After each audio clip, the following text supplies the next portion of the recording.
zamani. Anasema eti amedhimis penzi langu la thamani. Ushoke, nimepata barua toka kwa mpenzi, yule yule aloutesa moyo wangu. Leo nimepata barua kutoka kwa mpenzi wa zamani. Anasema eti amedhimis penzi langu la thamani. Ushoke, nimepata barua toka kwa mpenzi, yule yule aloutesa moyo wangu. Ni mpenzi ambaye tulipendana sana, ila tulikuja tengana. Baadaye kwenda Kenya kusoma, nilitamani kwenda naye, ila uwezo mimi sina. Aliniahidi akirudi nitafunga naye ndoa. Nilidhani ni kweli mama, kumbe alikuwa ananidanganya.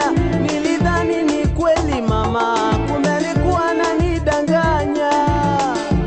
Mimi miezi miwili tu kupita, akanijulisha kwa barua amepata bwana mwingine na wanapendana sana. Miezi miwili tu kupita, akanijulisha kwa barua amepata bwana mwingine, wanataka funga ndoa. Leo nimepata barua kutoka kwa mpenzi wa zamani. Mama anasema eti amedhimis penzi langu la thamani. Ushoke, nimepata barua toka kwa mpenzi, yule yule aloutesa moyo wangu.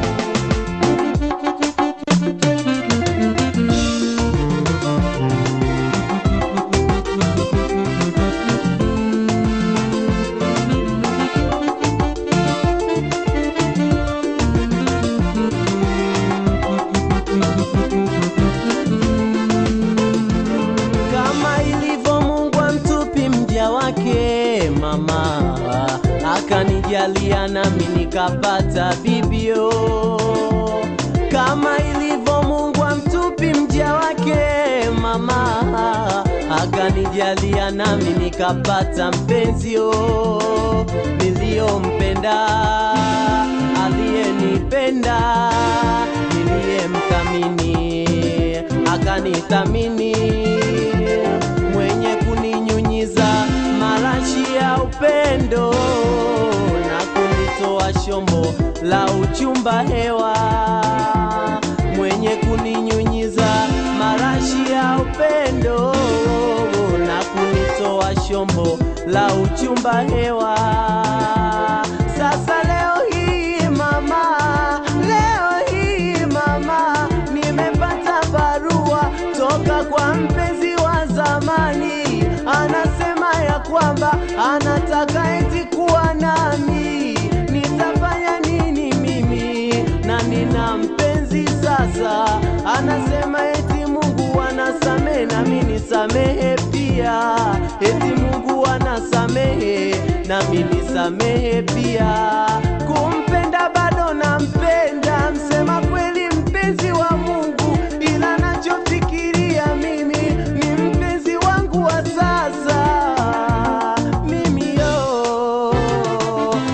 nimepata barua kutoka kwa mpenzi wa zamani. Anasema eti amedhimis penzi langu la thamani.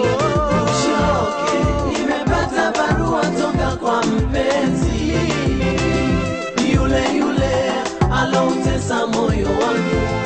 Leo nimepata barua kutoka kwa mpenzi wa zamani. Anasema eti amedhimis penzi langu la thamani. Ushoke, nimepata barua toka kwa mpenzi, yule yule aloutesa moyo wangu.